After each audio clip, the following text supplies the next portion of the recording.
আপনাদেরকে আমি তথ্য দিতেছি, বর্তমানে আমেরিকাতে 1300-র উপরে কওমি মাদ্রাসা আছে।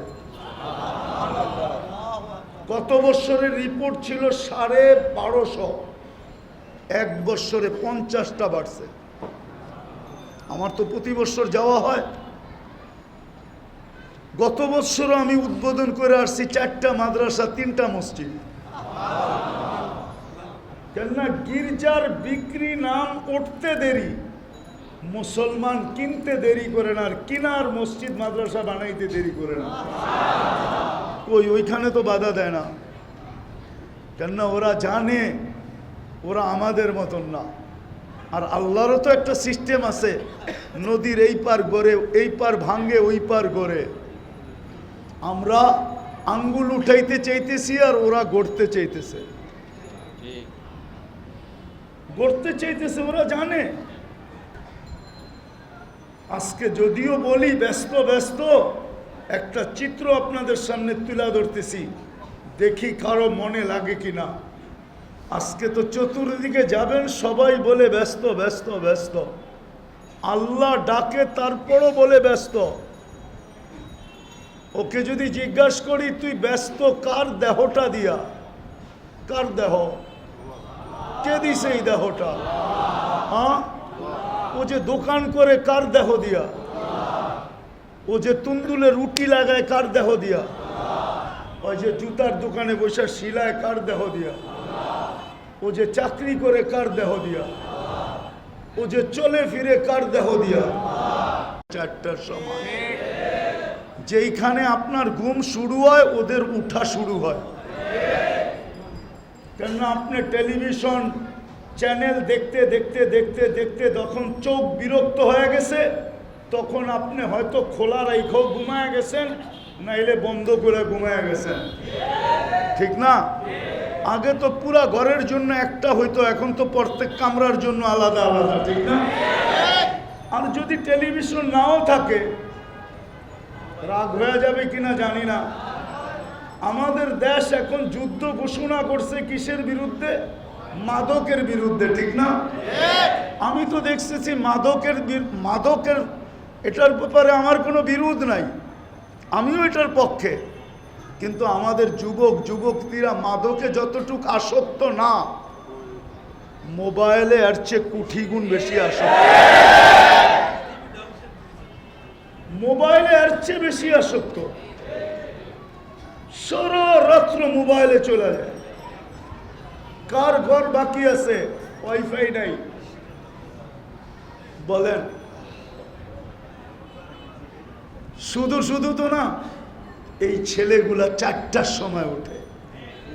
যখন আপনার ঘুম শুরু হয়, ওদের উঠা শুরু হয়। বাংলাদেশে একটা মাদ্রাসা না, 30,000-এর উপরে এফজোখানা আছে, 30,000। ওরা 4টার সময় ওঠে, সর্বপ্রথম লাল সবুজের পরিধিটাকে একটা আধ্যাত্মিক সুরক্ষার চাদর দিয়া ঢাক। বুঝানোর জন্য বলতেছি, ক্রিটিসাইজ না। আল্লাহ, বাড়িতে কোনো বাচ্চা হয় না? আমিও তো এরকমই ছিলাম একদিন। কে আমাকে সাজাইলো?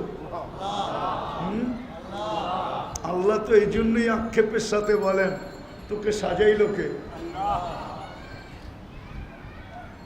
তোকে আমি সাজাইলাম। এই জন্যই আরেক হাদিসে কুদসিতে আল্লাহ বলেন, আখলুকু ওয়া ইয়াবুদু গায়রি, সৃষ্টি আমি করলাম, সাজাইলাম আমি, সবকিছু আমি করলাম, দাসত্ব অন্যের করে। কি থ্যাংক ইউ অন্যকে বলে, ঠিক না? শুকরিয়া অন্যের আদায় করে, দাসত্বের অন্যের করে।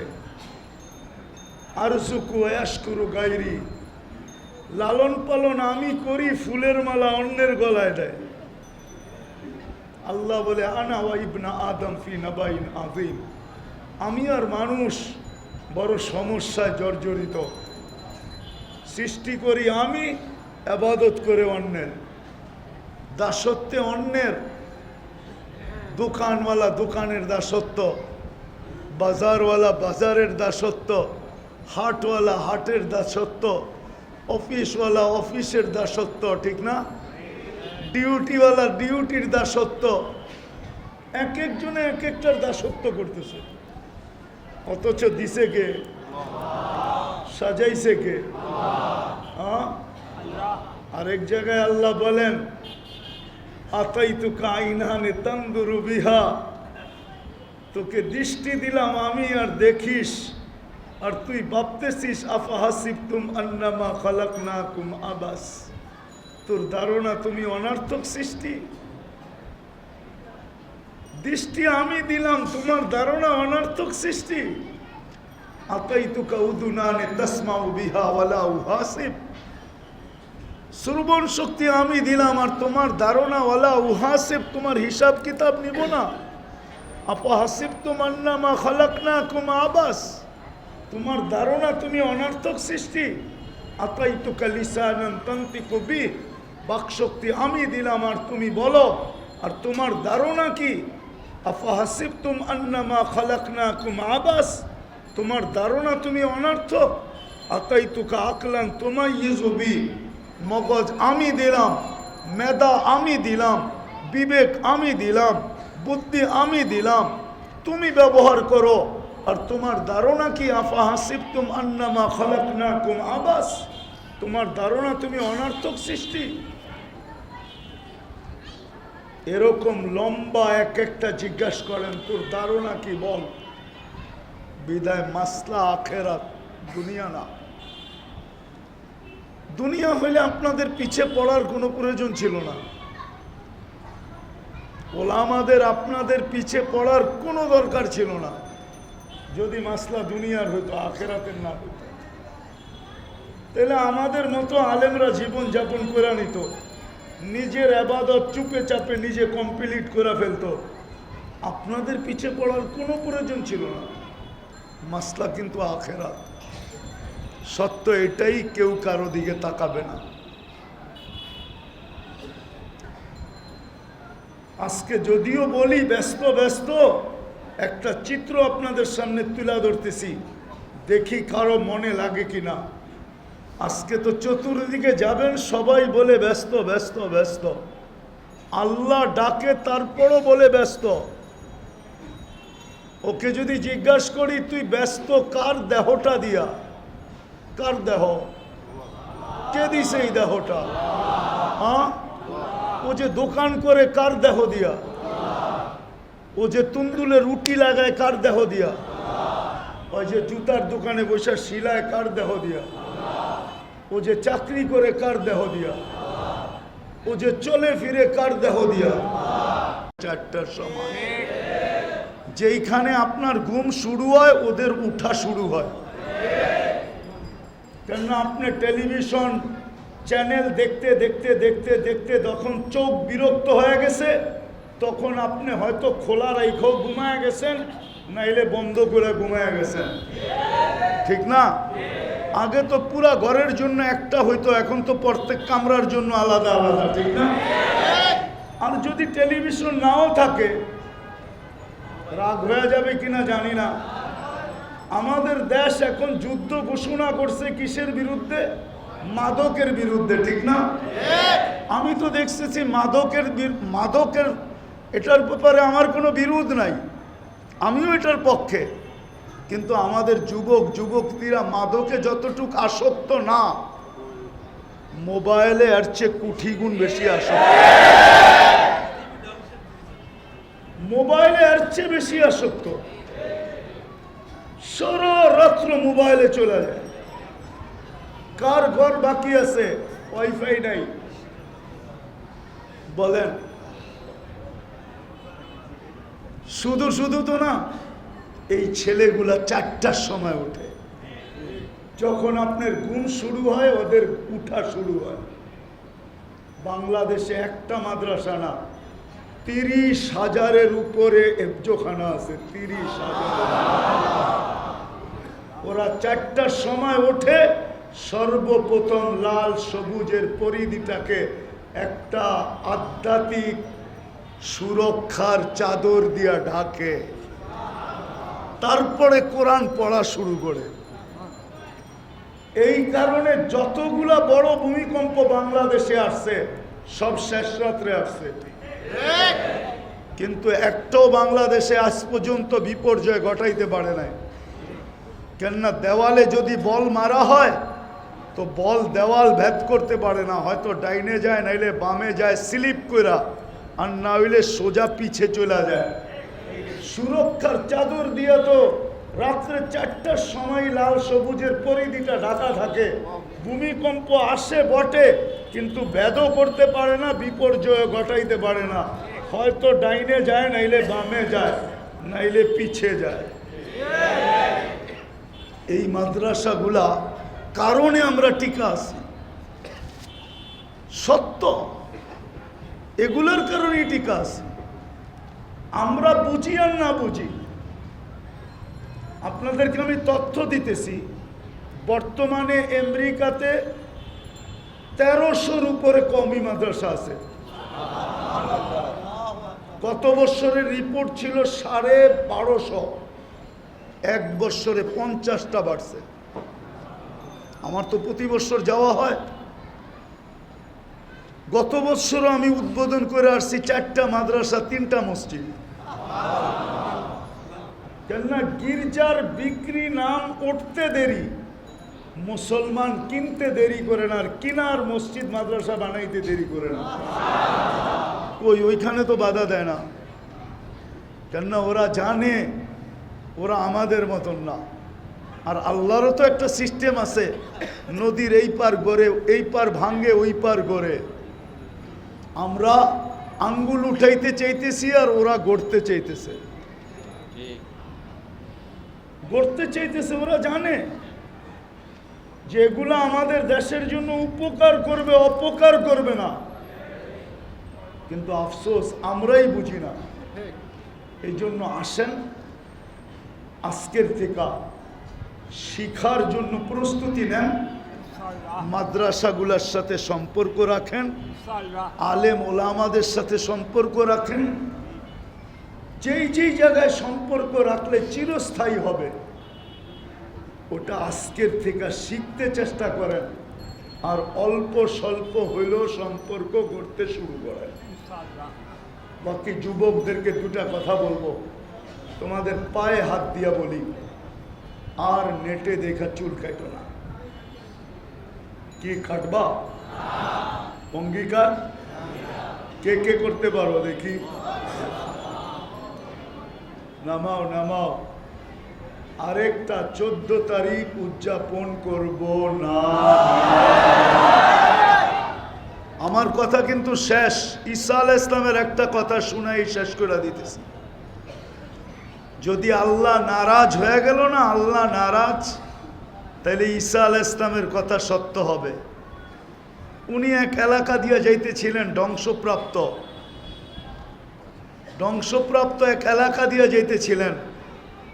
তো উনি জিজ্ঞাসা করছিলেন যে তোমাদেরকে আল্লাহ ধ্বংস করলেন কিভাবে? কয় বিতনা বিল আফিয়া, আমরা ফুর্তি করতে করতে ঘুমায় গেছিলাম। আসবাহনা ফিল হাবিয়া, সকালে উঠা দেখি হাবিয়া দুজকের ভিতরে। তুর্কিতে যে হইল কয়েকদিন আগে, ওরাও তো ঘুমন্ত ছিল। আল্লাহর দেহ ব্যবহার করে আর বলে আমি ব্যস্ত, ঠিক না? কার দেহ ব্যবহার করে? আর কি বলে? তো কিতাবে পাওয়া যায় মউত আসতে দেরি, ফেরেশতা কানের পর্দা ফাটাইতে দেরি করবে না। প্রথম তো ফেরেশতা বলবে ইনকাতাতিল আজাল ওয়ানকাতাতিল আমাল, তোর বয়স শেষ, আশা শেষ। বয়স শেষ, আশা আশা। দ্বিতীয় ফেরেশতা বলবে আইনাল ইস্তেগাল, মালাকুল মউত যখন বুকে হাত দিবে তো একটা চিৎকার দিয়া বলবে আইনাল ইস্তেগাল, বল ব্যস্ততা কোথায়? বল, তুই না বড় ব্যস্ত, বল ব্যস্ততা কোথায়? কোথায় ব্যস্ততা বল? তো জবাব তো দিতে পারবে না। তো ফেরেশতা টান দিবে আর জবাব দিবে জালাল ইস্তেগাল, তোর ব্যস্ততা শেষ। আর কোনোদিন এই চেয়ারে কেউ বসবে না, তুমি আর কোনোদিন তোমার অফিসের চেয়ারে বসবে না, আর কোনোদিন তোমার নামে কেউ রিং করবে না, দরজা খটখটাবে না, ব্যস্ততা শেষ। কিন্তু একটা কথা ফেরেশতা এটাও বলবে, বাকিয়াল ওয়াবাল, সব গাটি তোমার সামনে। তৃতীয় ফেরেশতা ধ্বনি দিবে, তৃতীয় বলবে, যাহাবাতিল আমওয়াল, যা অর্জন করছো সব হাতছাড়া, সব বাড়ি অর্জন হাতছাড়া, ফ্যাক্টরি অর্জন হাতছাড়া, অফিস অর্জন হাতছাড়া, মেইল অর্জন হাতছাড়া, বাড়ি অর্জন হাতছাড়া, গাড়ি অর্জন হাতছাড়া, যা কিছু অর্জন করছো সব হাতছাড়া, ডিগ্রি শিগ্রি সব হাতছাড়া। বাকিয়াতিল আমাল, আমল তোমার সাথে থাকবে। চতুর্থ ফেরেশতা ধ্বনি দিবে জীবিতদের জন্য, তুবা লিমান কানা মাতআমুহু মিনাল হালাল, সুসংবাদ ওই ব্যক্তির জন্য যে হালাল ভক্ষণ করছে, ইশতিগালুহু লিখিদমতি জুল জালাল,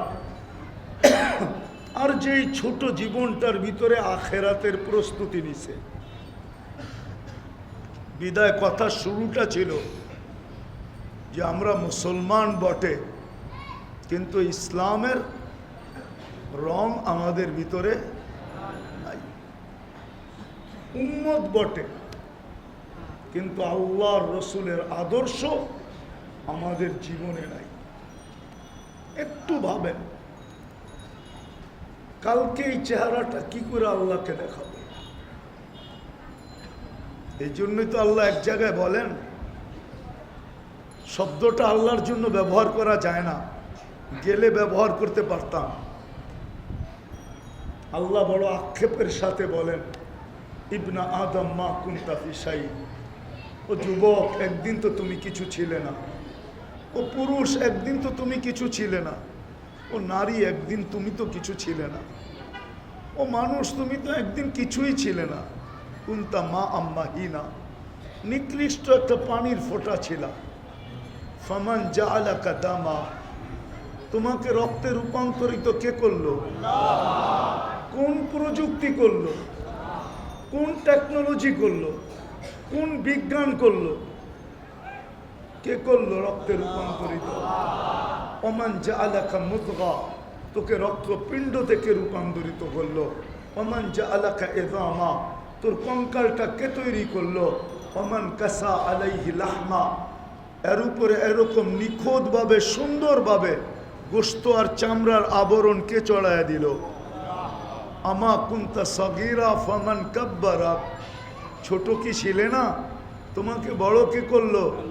আমা কুনতা যায়ীফা, দুর্বল কি ছিলে না, ফামান কাওয়াকা, তোমাকে সুঠামত্ব কে দিল? আমা কুনতা জাহিলা, মার পেটের থেকে কি অজ্ঞ আসো নাই, তোমাকে শিক্ষা কে দিল? ফামান আল্লামাক। আমা কুনতা মিসকিনা, তুমি কি মার পেটের থেকে নিশ্চয় আসো নাই? কেমন নিশ্চয় ছিলাম? মনে হয় আপনাদের বাড়িতে বাচ্চা কাচ্চা হয় না, ঠিক না? হইলেও মনে হয় একবারে কমপ্লিট হয়ে আসে, ঠিক না? বিজ্ঞানের যুগ তো অস্বাভাবিক কিছু না, ঠিক না? দাঁত দুধ নিয়ে আসে, ঠিক না? বাকশক্তি সব, দৃষ্টিশক্তি সব নিয়ে আসে, ঠিক না?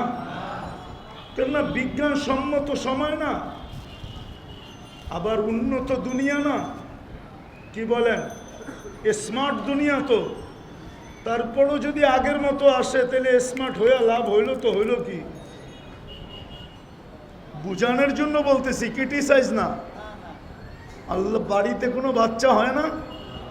আমিও তো এরকমই ছিলাম একদিন। কে আমাকে সাজাইলো? আল্লাহ তো এই জন্যই আক্ষেপের সাথে বলেন, তোকে সাজাইলো কে? তোকে আমি সাজাইলাম। এই জন্য আরেক হাদিসে কুদসিতে আল্লাহ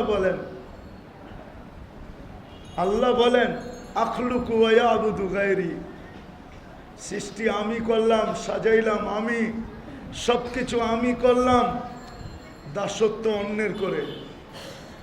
কি থ্যাংক ইউ অন্যকে বলে, ঠিক না? শুক্রিয়া অন্যের আদায় করে, দাসত্বের অন্যের করে। আরজুকু আয়াশকুরু গায়রি, লালন পালন আমি করি, ফুলের মালা অন্যের গলায় দেয়। আল্লাহ বলে আনা ওয়া ইবনা আদম ফি নাবাইন আযীম, আমি আর মানুষ বড় সমস্যায় জর্জরিত। সৃষ্টি করি আমি, ইবাদত করে অন্যের, দাসত্বে অন্যের। দোকানওয়ালা দোকানের দাসত্ব, বাজারওয়ালা বাজারের দাসত্ব, হাটওয়ালা হাটের দাসত্ব, অফিসওয়ালা অফিসের দাসত্ব, ঠিক না? ডিউটিওয়ালা ডিউটির দাসত্ব। এক একজনে এক একটার দাসত্ব করতেছে, অথচ দিছে কে? সাজাইছে কে? আরেক জায়গায় আল্লাহ বলেন আতাইতুকা আইনানে তানদুরু বিহা, তোকে দৃষ্টি দিলাম আমি আর দেখিস, আর তুই ভাবতেছিস আফাহাসিবতুম আন্নামা খালাকনাকুম আবাস, তোর ধারণা তুমি অনার্থক সৃষ্টি। দৃষ্টি আমি দিলাম, তোমার ধারণা অনার্থক সৃষ্টি। আতাইতুকা উদুনানে তাসমাউ বিহা ওয়ালা উহাসিব, শ্রবণ শক্তি আমি দিলাম, আর তোমার ধারণা ওয়ালা উহাসিব, তোমার হিসাব কিতাব নিব না। আফাহাসিবতুম আন্নামা খালাকনাকুম আবাস, তোমার ধারণা তুমি অনার্থক সৃষ্টি। আতাইতুকা লিসানান তানতিকু বিহি, বাকশক্তি আমি দিলাম আর তুমি বলো, আর তোমার ধারণা কি? আফাহাসিবতুম আন্নামা খালাকনাকুম আবাস, তোমার ধারণা তুমি অনার্থক। আতাইতুকা আকলান তুমাইয়িজু বিহি, মগজ আমি দিলাম, মেধা আমি দিলাম, বিবেক আমি দিলাম, বুদ্ধি আমি দিলাম, তুমি ব্যবহার করো, আর তোমার ধারণা কি? আফাহাসিবতুম আন্নামা খালাকনাকুম আবাস, তোমার ধারণা তুমি অনার্থক সৃষ্টি। এরকম লম্বা এক একটা জিজ্ঞাসা করেন, তোর ধারণা কি বল। বিদায় মাসলা আখেরাত, দুনিয়া না। দুনিয়া হইলে আপনাদের পিছে পড়ার কোনো প্রয়োজন ছিল না, ওলামাদের আপনাদের পিছে পড়ার কোনো দরকার ছিল না, যদি মাসলা দুনিয়ার হইতো, আখেরাতের না হইতো। তাহলে আমাদের মতো আলেমরা জীবন যাপন করে নিত, নিজের ইবাদত চুপে চাপে নিজে কমপ্লিট করে ফেলতো, আপনাদের পিছে পড়ার কোনো প্রয়োজন ছিল না। মাসলা কিন্তু আখেরাত। সত্য এটাই, কেউ কারো দিকে তাকাবে না।